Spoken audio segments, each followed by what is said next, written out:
Everybody needs some hope in their lives, and I'm one of those people who thinks that educators help give hope. Hope to the youth of our community.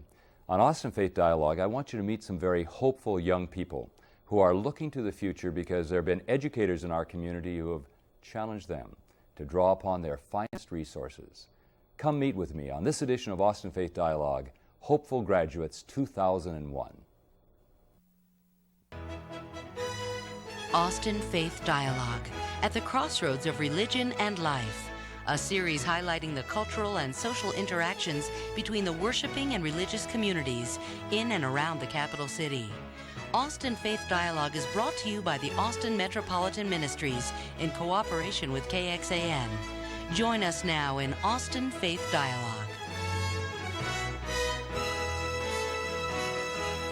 Welcome to Austin Faith Dialogue. I'm Carl Gronberg, host for the program, and I want to thank you for being with us. I truly enjoy doing this program because it allows me to share with you some of the fine people that we have in the community where we live, hopeful people.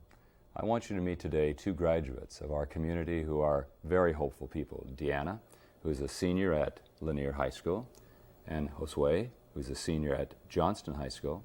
And then with Josue is Wendy Hercliffe, who is the managing director of Communities in School. Manager of Communities in School? Program manager. Program, I got it right there. Yes. Third time around, I got it right. Program director of Communities in School. Wendy, welcome. Josue, welcome. And Deanna, welcome to Austin Faith Dialogue. Glad to have you here.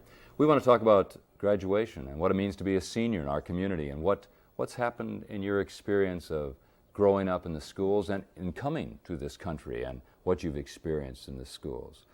Deanna, I remember my high school with fondness. You know, it's been years, decades since I was there. And I remember all the experiences I had, some of the struggles, the pain, the victories and the defeats. What's it like to be a senior in high school these days? How do you feel about being a senior? I'm very proud to be a senior this year. It's a struggle, though. It was hard. You've gone through elementary school in Austin, went through middle school, junior high school. I think you told me you went to Lamar and Dobie, right? And then on to high school. And now you're a senior in high school. And what are some of the struggles? I wonder, is it a balancing act for a young person today to try to do all the things that are a part of life? Yes. It's hard because you have peer pressure, but if you keep the faith and hope, you'll make it. Faith and hope are a part of those elements of life, I think, Deanna. You know, I met you through your mom, through Austin area Interreligious Ministries, Hands-on Housing Project.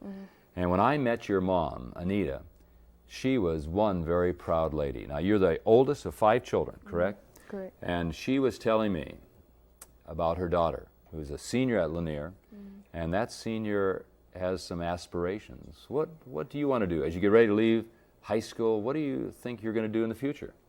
I want to go to college and become a lawyer, a divorce and personal injury lawyer. And my second major is going to be be a psychiatrist if I don't get drafted to the WNBA.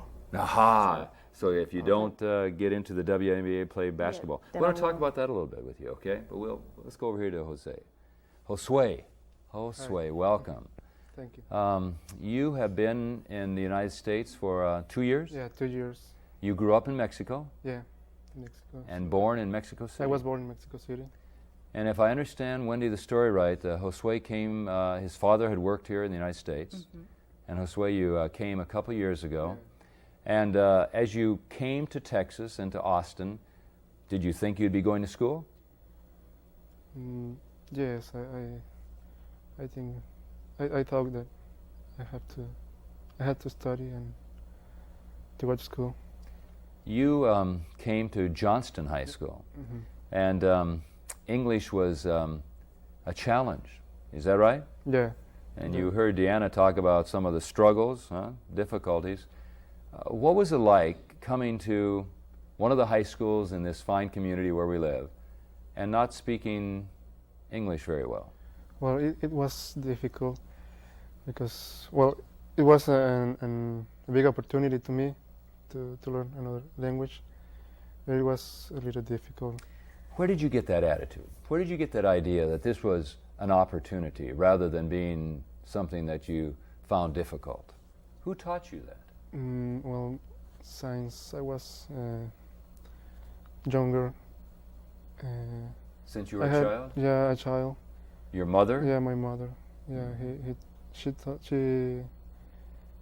told me that to be a human being is something special. To be a human being yeah. is something. You have a good mama. Yeah. Have you told her that? You know, Yes. during this month, we not only have your graduations, but we have Mother's Day, and I hope that you do you give her a hug regularly? You give her Excuse me? You give Mama a hug? Yeah. Yeah. Okay. Good. Yeah, I think she deserves a hug. Yeah. Wendy, you work with communities in school. I want you to tell a little bit about this young man, but first of all, tell us what's community school. Well, Communities in Schools is a nonprofit dropout prevention program that's in probably about 35 schools in Austin, Travis County area. And we work with high-risk kids that are at risk of not graduating or reaching their full potential for one reason or another, different barriers, whether it be academic or whether it be a family crisis or whatnot. So we work pretty intensely with them to make the barriers disappear and help them succeed in whatever their goals are. When you look at Josue, you think there's potential in this person? Oh, absolutely, absolutely. We're talking about somebody who's not only an incredible person, but he came to the U.S. 2 years ago and did not speak English, and could have been very easy for him to give up and to not even try in school. I mean, he went to a school where he had one class in Spanish, and everything else was in English, which, you know, is incredible considering where he's at now. He is graduating salutatorian of Johnston this year. Hooray. With a How about 3.8. this, huh, Deanna? Let's give him a hand. Hey, we're with you. We're proud of you. That's good. Thank you. Yeah, so salutatorian. And he came and made a mark. What about the students? You come in as a stranger. I would think I would have been afraid. Did you have any fear? Yes, I was afraid because I saw many people talking a different language, and some people in Johnston speak Spanish too. Right. But when I was in the classroom, all the classes are in English, and well, I was a little Nervous? nervous. Yeah, my first class. Let me ask you this. Do you play soccer? Yes, I play soccer. The last season I played. Good. Yeah, Do you have fun soccer. playing soccer with the guys? Yeah. Because that's something, Deanna, she's an athlete, and she's played basketball. And one of the things that she hopes to do is play basketball on the college level.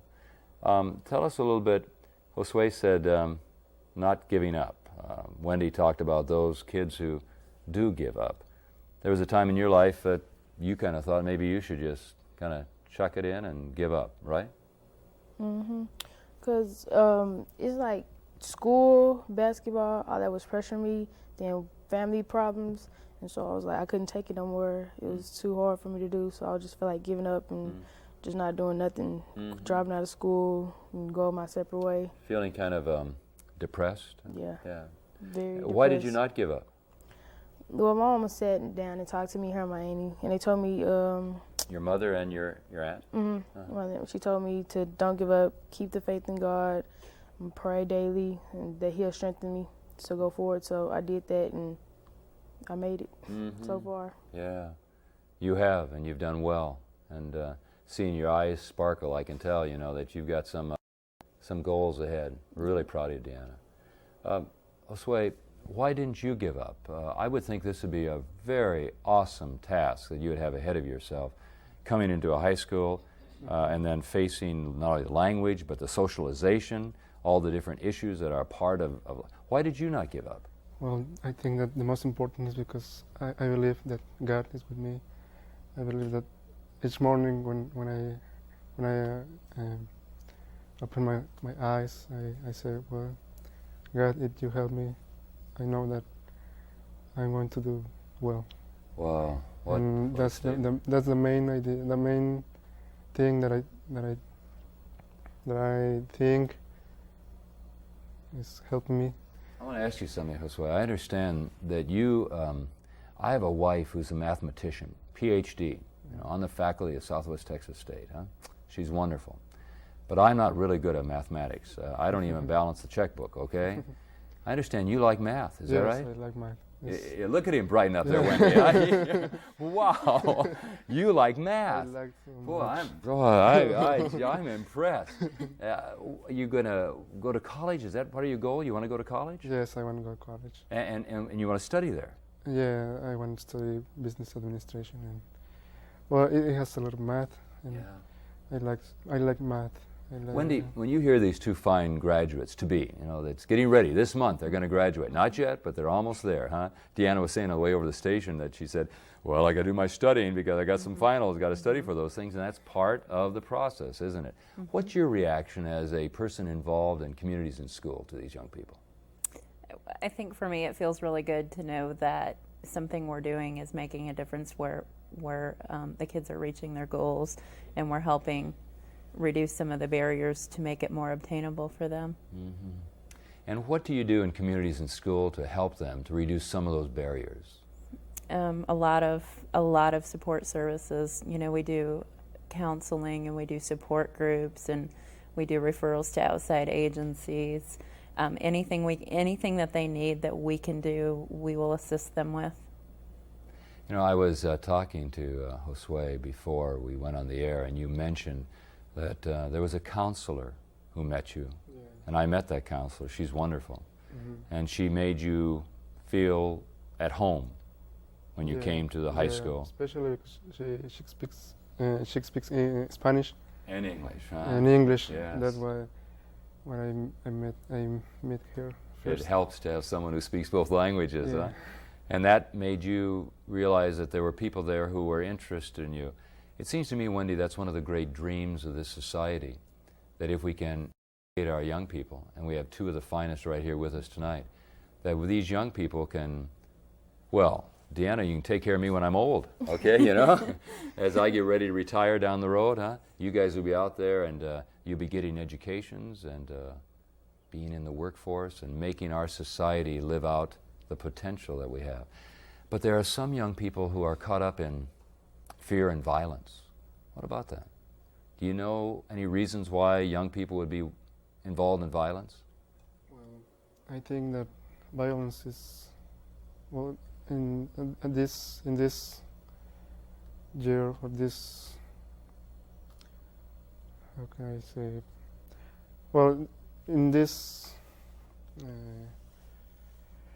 Society? so this society, the new millennium, and new things happening, some inventions, people Are afraid? yeah. You think there's some fear in young yeah, people? because violence is, I think that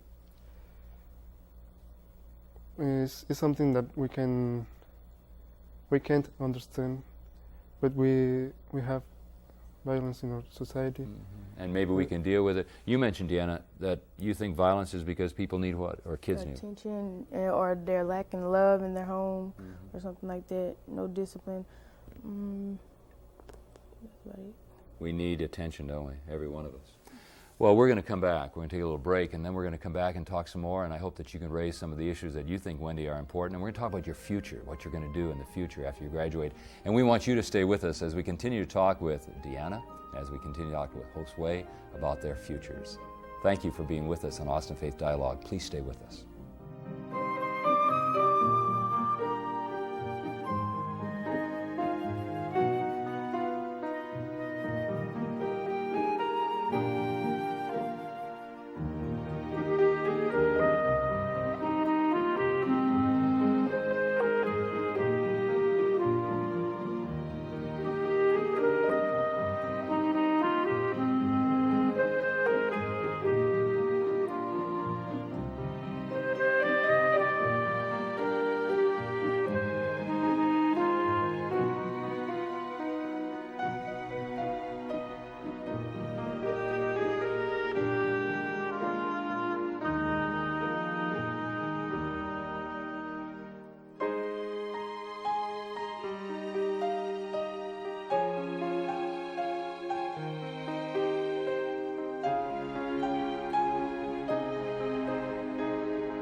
Welcome back to Austin Faith Dialogue.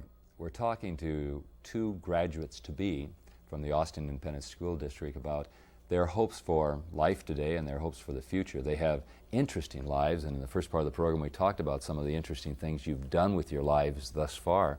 And I want you to know on behalf of everybody, not only your families, okay, but everybody in this community and all of us who love Austin Faith Dialogue, we want you to know we're very proud of you. And we think that you've done something that is commendable, and that we know that you're going to be able to do something in the future that'll be beneficial to you, to your faith in God, and to all of us in the community and wherever you are led in your life. Wendy, Josue came, as he told us, from Mexico 2 years ago. Mm-hmm. He is going to graduate as salutatorian. Yes. He has worked real hard in his English, and he said that mathematics is something he likes, mm-hmm. and computer science is something he likes, mm-hmm. and he thinks he might like to be a businessman. But he's got some challenges ahead. Mm-hmm. He's very hopeful, but what are some of the challenges facing Josue in terms of his family?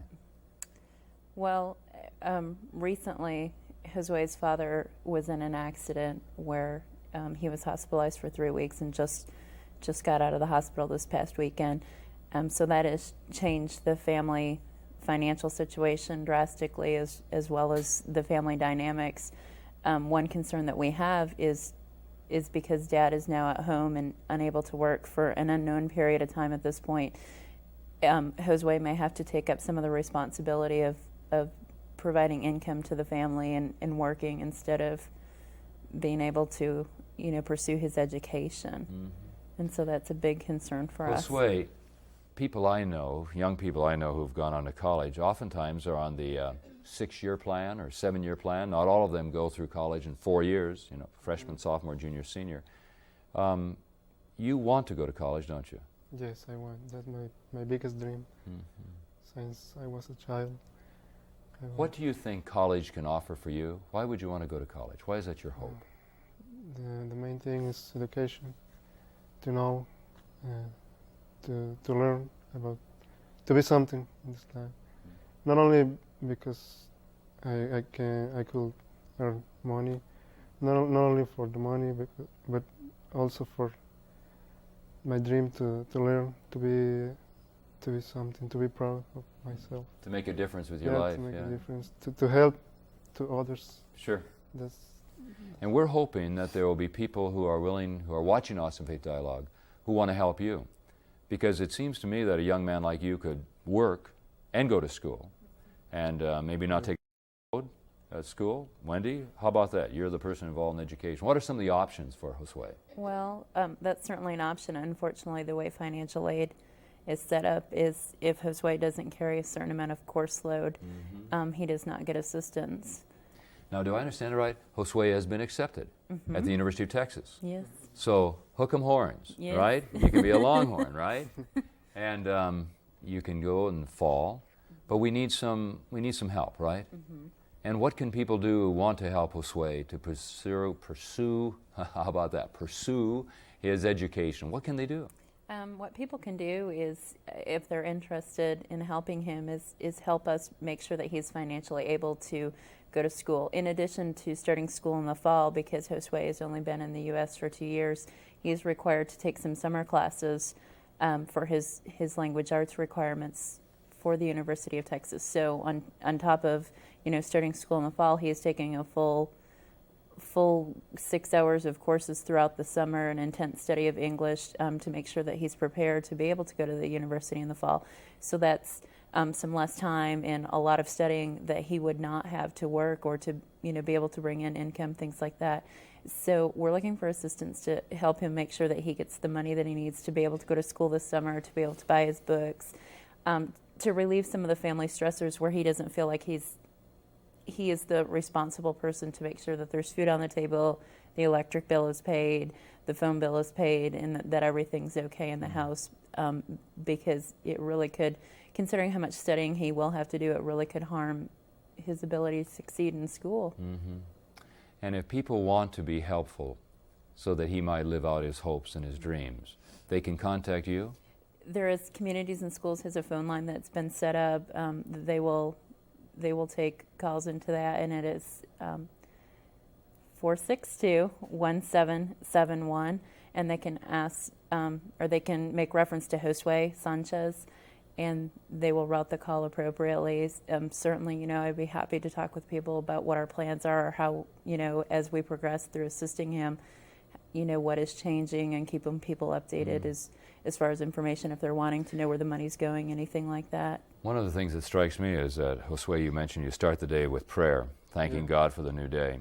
And maybe that's where people can begin, by praying and asking God to bring blessings to your life, and then seeking out individuals, because there are a lot of good-hearted people in this community who want to be helpful to you in that whole process. I want to talk a little bit more about that. Deanna, let's come back to you. Lanier High School, graduating on Friday, did you say? Saturday morning, the 28th of 27th of May. 26th of May? 26th. I goofed that all up. I'm the one, Deanna, goofed that all up. 27th is Sunday. I should know that as a pastor. 26th. Saturday the 26th. And then you have had some colleges already contact you. They want you to come and play ball for them, right? Correct. What has athletics? You know, we talk about the whole person. You both have good brains. We know that. You're going to graduate, so you have some brain power. But the mind, the body, the spirit, what has it been like to be a competitor, playing sports? What have you learned from sports? I learned discipline, how to compete with others, stuff like that. You know what I think the best thing to learn is that you don't win all the time. No, you don't. You don't. I learned that when I was playing ball. And I wish that I could say that I always won, but I didn't. And as I look back upon it, even today when I like to compete and play ball, I still don't win all the time. And I guess I could pout and get upset and angry because I don't win all the time, but you don't win all the time. No. Did your team win district championships? We lost most of our games, but we won a few too. When you won ball games, what did that feel like? It feels good. It make you feel like you're somebody. It make you want to work harder the next game. Yeah. So Winning is fun. When you lose, what do you gain from losing? it makes you work harder. So you can, it makes you work harder so you can win the next games. And at Lanier, you had a high school basketball coach. Is that right? Yeah. Who was your coach? Coach Washington, Glenda Washington. Glenda Washington. And what did you learn from Coach Washington? She told me she teach me a lot of stuff like good sportsmanship, how to have good sportsmanship, how to compete with others well, and how to. She just showed me a lot of stuff. What do you think, as two graduates to be of our Austin Independent School District, what do you think is the biggest challenge that teachers have? You talked about Coach Washington. What are some of the challenges that teachers today have in trying to encourage people like you and other students, your friends, to learn and to grow? What are some of the challenges a teacher has? Josue? Well, I think that the challenge that teachers have is the enthusiasm from the students, and also the help of fathers of the family, the father and the mother of the students. Invite them to participate with the teachers in the process of education. What do you think, Deanna? What's the biggest challenge teachers have? To give students their education, to see if they get somewhere in life. That's a big responsibility. What if a student, and I don't think there'd be any like this, but what if there's a student who just simply didn't want to learn? Have you ever seen anybody like that who simply was not interested in learning in the classroom, maybe was acting out behavior that was harmful for the class and the class attention? What can a teacher do in that kind of situation? It's going to be a struggle for them, because how they going to teach somebody that don't want to learn? So it'll be a struggle. And maybe that's what a teacher learns, just like you've learned as students, is that this whole experience involves struggle. And it involves, as you mentioned, some discipline in our lives. To be able to say that I have some goals and aspirations and dreams and hopes. If you do go and play basketball and attend this university in the Big Ten, what's your biggest hope? What do you want from that experience? To become somebody later on in the future, to pursue my dream, my career out. If you get to be in the NBA, or if you get to be an attorney or a psychiatrist, will you remember me? Yeah, definitely. I'd like you to come and sign something for me someday. Like I say, I remember her when she was a senior at Lanier High School. How about Josue? What you mentioned education can help you serve people. Yeah, to help people to And who help. are some of those people you want to serve? You have a little brother? Yes, I have a little brother. He's 15 years old. And what can you do for that little brother? Well, with my example, I think. By your example. Yeah, Say that again, Jose. by my example. Yeah. Gee, that's Well, powerful, Wendy. Yeah, because, well, he's younger and we are the only sons, but I think that we can help each other, because I learned so many things from him. You know, you have a younger brother. You have 4 siblings, Mm-hmm. and I've met them, and they're pretty neat kids, aren't they? They've got personality. Yeah. What can you do for them as they're growing up? What grades are they in? I have a brother that's 13. He's in the 8th grade. I have a brother that's 12. That's in the 7th grade. A sister that's 7, and she's in the, I think, the 2nd grade. And I have a little sister, and she's 3. She's 3. She'll be going to school. She's got personality. Yeah. She's got personality. Yes. What can you do for those younger siblings? Like as what Josue said, set example for them, and so they can like be a good example, so they can follow in my footsteps. Mm-hmm. That's a great gift that you guys can give. If you're going to say something to the youth, other graduates who are preparing to graduate along with you, what would you want to say to them? What would you want to say to your Johnston friends as they prepare to graduate? I just want to say that life is not easy, but I know for sure that God is with us, and it's okay to don't get it at the first time, but it's not okay to say forget it. And Yes. don't ever give up, Yeah. right? Deanna, what would you want to say to your Lanier friends and those in the entire Central Texas area? What word would you want to give them? Like you said, don't give up, because life is a struggle. It's gonna be some hard times, gonna be some good times, but keep God in your life, and you'll succeed. And you know what I think? Keep smiling, you know? Keep smiling. When you get up into Iowa and it gets cold and snowy up there, you smile, okay? You remember that. And I want to invite all of you to do that, to remember that life is a struggle. But in the midst of that struggle, we have certain promises that belong to all people of faith. And that I'd like to invite you also to be prayer partners, if you will, if I may use that term. I haven't used that very often, but for these young people. And for other graduates, your graduates, in your high schools and your families, that together, that we might assist them so that they might retain the gift of the Spirit, the gift of hope. Thanks for watching Austin Faith Dialogue. Blessings to you and to all graduates.